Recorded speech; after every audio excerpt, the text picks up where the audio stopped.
Harry's the most talented man I know. He can do everything from a comic spot to a fine portrait.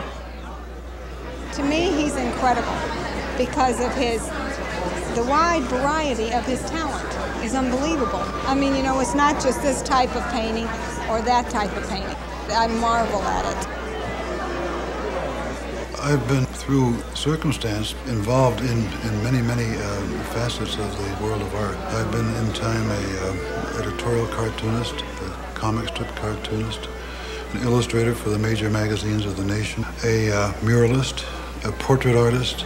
I've worked in oils, I've worked in oil pen and ink, I've worked in watercolor for my children's book illustrations. I've worked in almost any media you can think of. What you see in the exhibition is the tip of the iceberg of the output of Harry Devlin.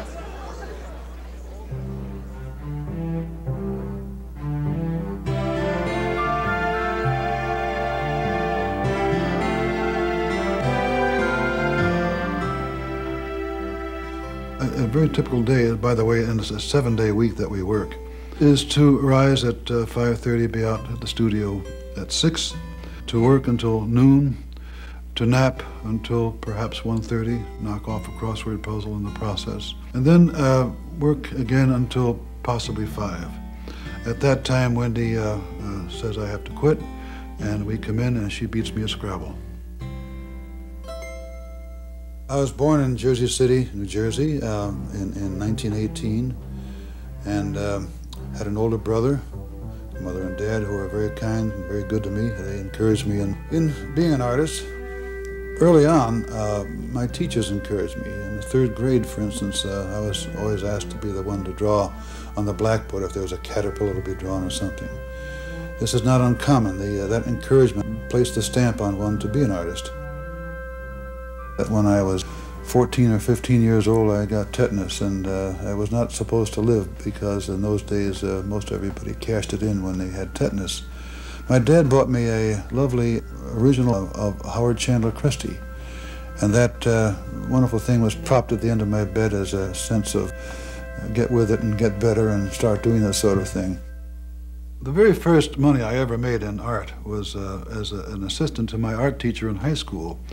We were in Elizabeth, New Jersey at that time, and Newark Airport was close by, and we got a job doing the lettering on the Army aircraft, which was taken at that time, had taken over the airmail routes. And it was fun work. I got to know a good deal about aircraft at that time, and I thought I was in heaven. I eventually went to Syracuse University. I met my wife, Wendy. She was the art editor of the yearbook. I was art editor of the humor magazine, and I think that helped to cement our relationship. My leaving Syracuse was, with my degree, was in 1939, and the old remark was that 5 cents, which is what the subway cost in those days, 5 cents in a degree in the fine arts would get you on a subway. That's about all it got you.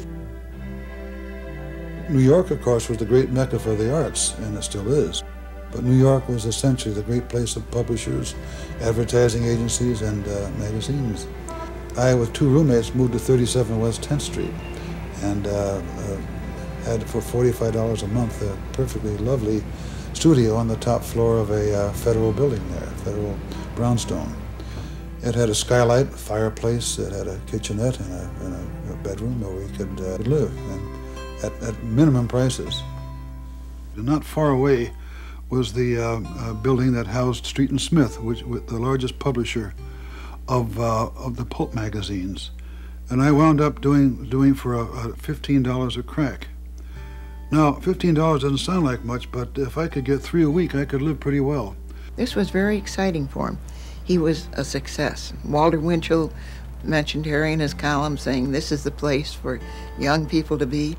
And at Harry Devlin's studio, well, back at Syracuse, we thought he'd made it.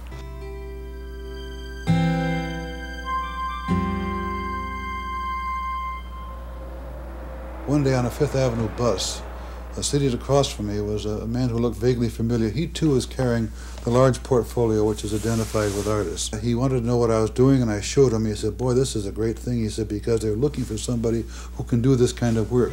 He took me up to Life magazine, introduced me to the art director, And he proceeded to give me some work to doing Army manuals, showing battle gear, showing actions and so forth. I went from making, $25 or $15 in illustration to making about $125 for the bigger magazines. Wendy and I eventually were married, and it's been a very, very special relationship ever since. We've not only been happy as a man and wife, but we've had a very fine kind of colleagueship in our art. We left New York. We went to Valley Cottage because our friends, the Sickles, had moved there, and they told us about the fabulous countryside, and they had found a little house close by that had grass on the roof and daffodils all around. The fascinating neighbors. Just up the road from us was Maxwell Anderson, and he was putting tryouts of his play in the barn. Up the road from there was Lotte Lenya and Kurt Weill, and then a lifelong friendship developed with Milton Caniff, who was the great cartoonist of Terry and the Pirates and Steve Canyon fame. One day I was bringing in the result of my work to the magazine, and it was seen by a high-ranking Navy officer who was at that time putting together a group called Identification and Characteristics. And I was assigned eventually to do all the enemy aircraft of the Italian, the German, and the Japanese air fleets. These were made into manuals, and they were called O&I manuals. They were leather-covered, and they would have the complete group of aircraft from any particular enemy nation. And it was quite a job because there were something like about 60 different aircraft of the German air arm alone. In those formative years in my Navy days in naval intelligence in Washington, probably the greatest influence on me was Noel Sickles, who is a very great 20th century illustrator, whose Old Man on the Sea for Hemingway probably changed the face of illustration. But also working was Hank Ketchum, whose Dennis the Menace is known to all of you, and Rudy Wendelin, who was the originator of Smokey the Bear. Another influence on me was a remarkable guy named Cy Coleman. He was a collegiate boxer and then became an art director, and he was our chief designer. He introduced me to modern art, really. He introduced me to names like Miro, and changed my whole way of thinking to a great extent. And I did the last Navy Day poster. Noel Sickles and Cy Coleman and I did the entire piece. That led to an interesting confrontation with the head of the Navy's photographic department. He was a Captain Steichen, and I learned that he too was commissioned to do the last Navy Day poster, and I was upset by this because we'd worked so long and hard on our own time to produce it. And I went to Captain Steichen, got an appointment with him. Of course, he outranked me very, very much. And I politely told him that the province of the poster was in the hands of the artist and not the photographer. And I more or less lectured him about the whole thing, thinking he was a regular Navy captain. And some days later, my commanding officer called me in and said, "Harry, have you any idea who in the heck you were talking to, like you were?" And I said, "No." He said, "It was Captain Edward Steichen, the greatest photographer in America, and also a very, very fine painter." Eventually, he took it to Captain Steichen, and he looked at it and he said, no contest. You go ahead with that poster. We like it very much. One of my great worries in the Navy, having at that time 2 children, was how I was going to support my family. But what I entered was the second golden age of illustration.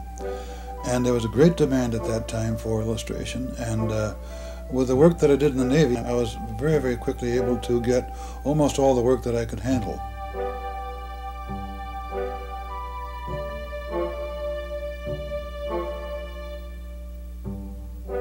In time, doing illustrations for colliers, they asked me one time if I'd like to take a crack at a cartoon. And that started an almost 8-year tenure of doing the editorial cartoons right up until the time the magazine died.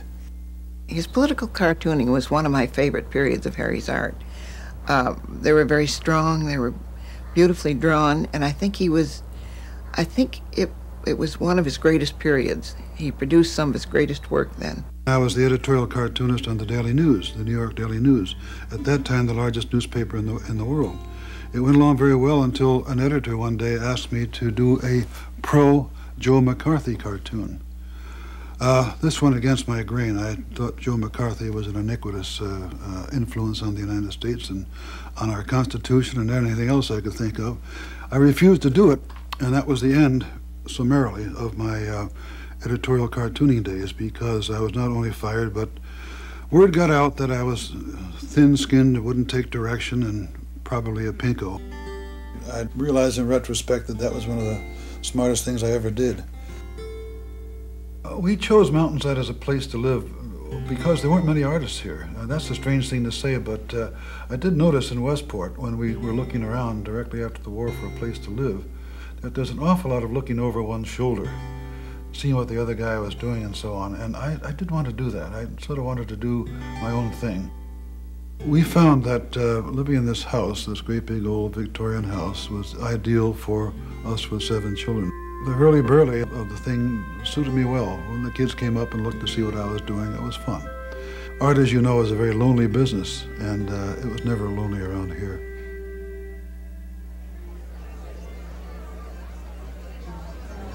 As a child, the most entertaining things we could possibly do was to watch over my father's shoulder as he drew. It was a wonderful way to grow up. It was really, there was always chaos in the house, and yet it was a very creative atmosphere. He was always working. I remember my father always working. I remember my mother hiding in a corner, writing away a lot, and then standing at the easel. And I remember the smell of turpentine always. And it was just a wonderful, warm household where there was no separation between life and art. They were basically one and the same.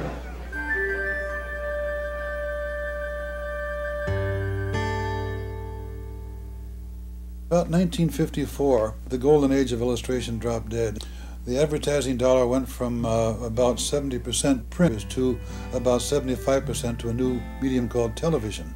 But the one thing that persisted was children's book illustrations, and I always had an interest in that sort of thing, so I began to do work for Humpty Dumpty's magazine and Calling All Girls and other magazines of that type, and that led eventually into a commission to do the book called The Wonderful Treehouse. We started writing children's books in about 1962, and the reason we started to do our own books was because Harry had illustrated one book, and at that time there were no royalties for the artist, which was rather strange because the artist was so important in a picture book. We said, why don't we do it ourselves? And Wendy, being the excellent writer that she is, her very first book turned out to be a smash. Encyclopedia Britannica published Old Black Witch. This particular book, published in 1963, has just been republished as a children's classic. We have done about 20 children's books. We're working on our 10th Cranberry series. How Fletcher Was Hatched was one of our early ones, sold 3 million, and Old Witch has sold way over 1 million. And this is considered quite a nice thing in children's publishing. Wendy and I did a comic strip, oftentimes called Full House, but in some papers called Rag Mop. Harry had always wanted to do a comic strip. I wasn't as enthusiastic, but somehow the work got divided so that I did the writing and he did the illustration. But it was rather a difficult time for us, too, because we had the care of the children and so on until about 10 o'clock at night with much homework and so on. And then at 10 o'clock, I would start to do the writing.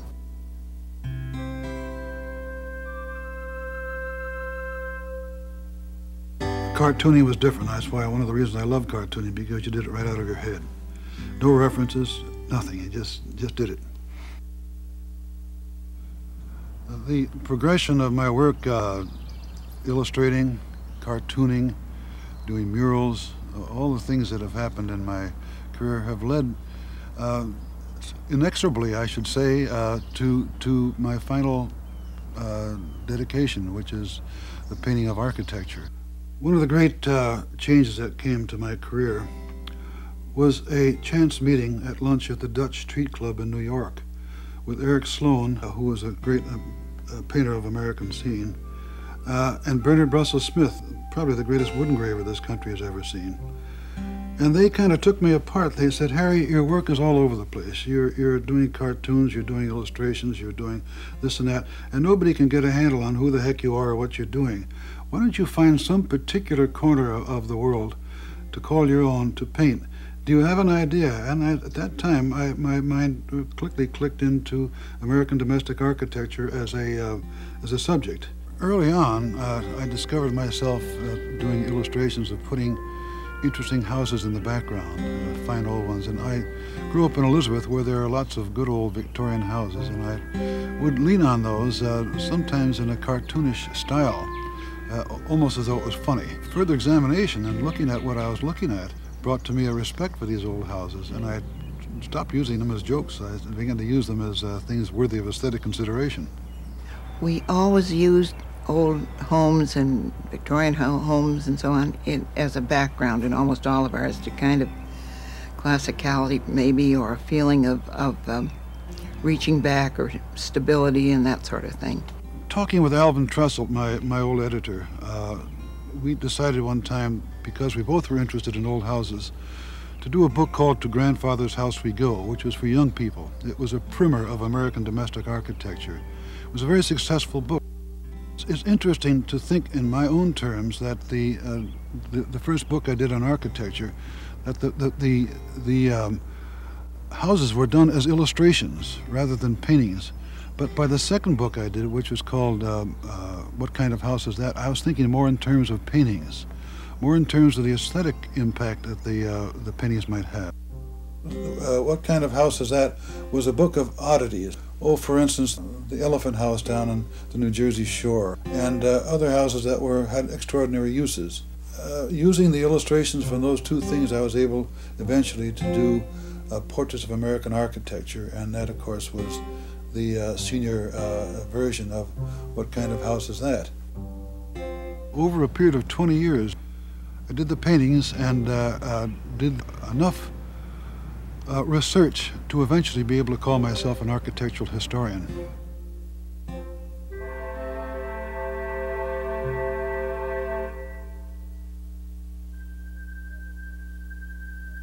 In my travels around the States, I every once in a while come across a building that strikes me as having a persona, something about it that is more than just a building. Over the years, as I've taken perhaps 2,000 photographs of houses at different times of the day and in different parts of the country, I go over and over these pictures, and every once in a while, a photograph that I've seen 100 times will jump out at me as something that has an unusual quality that will be of interest both to myself and anyone else who might choose to look at the painting. The perspective that the camera gives you is different than the human eye gives you, so I will start with vanishing points entirely different than a photograph might give you. It takes me usually 4 or 5 days to make that drawing onto the canvas, and so I get very, very fine detail. I proceed then to laboriously go at work doing these houses, and I use a maul stick to steady my hand, and I have a wonderful easel that I can move the painting all around on. It is a rather time-consuming, patient sort of a thing, but patience is one of those things that we all must learn right from the beginning.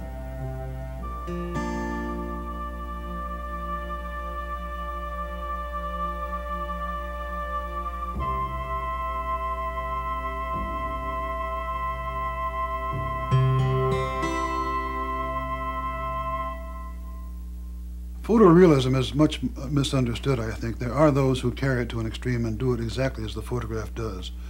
But I try not to do that. I change values a great deal. The value, of course, is the difference, the range between light and dark. And I make certain things darker and other things lighter. And I bring things forward by intensifying the color. And I make changes like that. They're all part of our weaponry to make a painting as attractive and as meaningful as we possibly can make it. White space is something which is very much 20th century, and it changed the rules of composition a great deal. And I think in terms of white space. Very flat-looking sidewalk, for instance, is white space. That helps to give a sense of of reality to the balustrade that you see. The very, very muted sky, a very much lighter sky than actually was in my photograph, was made that way to bring out other elements of composition. The dark tree on the left there was dark because it looks flat compared to other parts of the thing, but I like that feeling. I give it that singularity that we can do with our work. My comic strip was full of white space, and as a result, the strip stood out on a page crowded with other strips that had a lot of detail in the background. Elements of that still remain in my head when I'm working on a painting. It seems like a long jump between painting and a comic strip, but some of the elements that we work with in comic strips are elements that come out later on in our painting. Straight lines is a form of abstraction that I really like. I want them to be straight. I want them to be as straight as I can make them. Recently, at an exhibition that I had contributed to painting, my work was criticized for having too many straight lines. It didn't look painterly, according to the critic, and I understand that because he was essentially a 19th, early 20th century painter who painted a soft edge and so forth, and he likes the hand of man and everything he does, but when you're working with architecture, you're working with an abstract form. There's no such a thing as a straight line in nature. But in painting of architecture, you've got to deal with straight lines. That's what makes them set off so nicely against nature.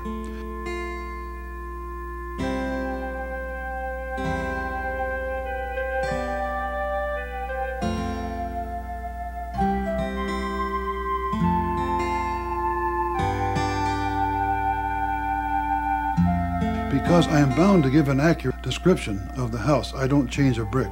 The chances are good that my painting may outlast the building itself. Many of the houses that he's painted have already come down, and it's a wonderful thing to have a record of these houses. And many of them will come down in the future. This absolutely wonderful collection of Carpenter's lace is something that will not be around forever. It's going to be gone someday. It's a question of deterioration. You're down here on the seashore where things fall apart quickly. We can't build them today. The art is gone, the craftsmanship is gone, the cost would be tremendous. I guess this whole thing makes me into quite a romantic because essentially I'm trying to recapture what was done earlier on by the builders.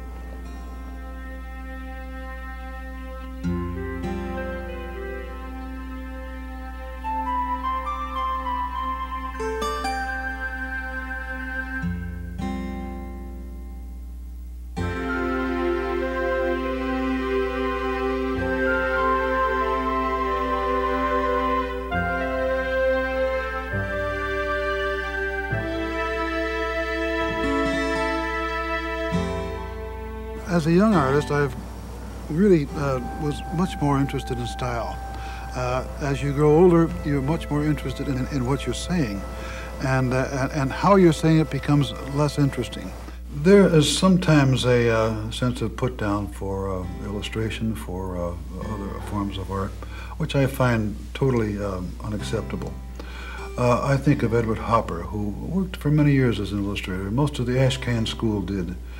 And because they call one thing fine arts and the other thing illustration or cartooning or whatever, makes no difference. It's quite amazing that Harry can use so many different styles and so create so many different types of art. We both kind of attribute that to realizing we had 7 children to send to college. And I think he took any job on when he was very young, which brought about a certain kind of ability to handle everything. I worried, just as anyone does, through much of my career as to what's going to happen next. And that worry, I think, is an impetus. It's something that pushes you forward. I think art is a compulsion. I think you sort of have to do it. Sometimes I have bad days in which nothing happens, and I'm ready to start a new painting. I have every opportunity to do so, but there's nothing there. I feel blank, and then for reasons I can't explain, I'll see something I like, and then I get all hot about it. And I'm at 72 years of age, very, very pleased to be an artist. I think to be able to be in the mainstream of the world and be alive and kicking and so forth in a very fascinating world is a great privilege, and I am very grateful for it.